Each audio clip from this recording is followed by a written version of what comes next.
जदि मांस आप खाइबा चाहूना तापर आप क्षीर पनीर दही सोयाबीन ये सब खाईपारे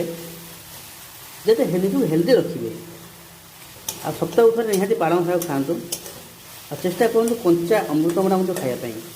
या द्वारा रोग प्रतिरोधक शक्ति बढ़ा सहित डेंगू रक्षा पाइपर और चेष्टा करूँ दिन को गोटे अँला खाइबे और कंचा हलदी भी खायापी या बॉडी के आंटीबॉडी जगह सहित रोग प्रतिरोधक रही है। बर्तमान किस समय छाड़ीदेवा कषापी मसला कषा बेले मन रखिए कि आंच को हाई करेंगे ना सब झिमा झिमा आंच मसला को कषिए ताकि मसला चारिबा सहित भल भाव सीझी थाए और तार समस्त बास्ना उपरक आसी थाए। हाई फ्लेम पर मसला गोटे जड़ी जाए और भल भाव सीझी पारे ना।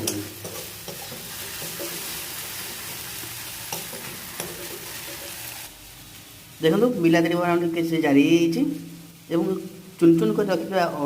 अदा रसुण कंचा लंका खंड खंड यह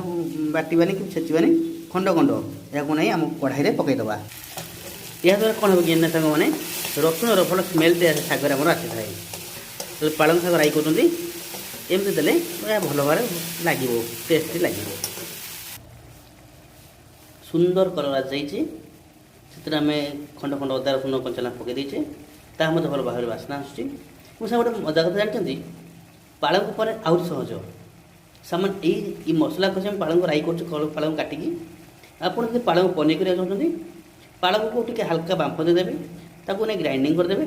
बस ये ही कथा ये मसला देदेवे भलसे कषिदेवे और छाणी रखा पनीर को पकईदेवे होगा आपंकर पनीर पालंग राई।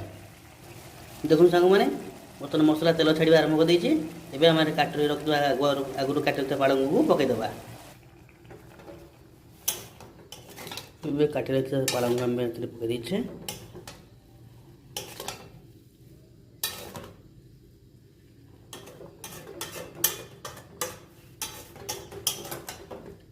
पालंग को आम डालमा पकई पार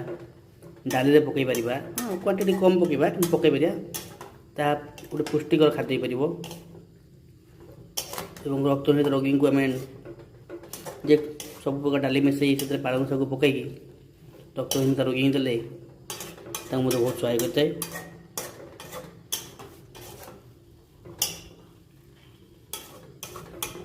जो आम आनेमिया पेसेंट कही था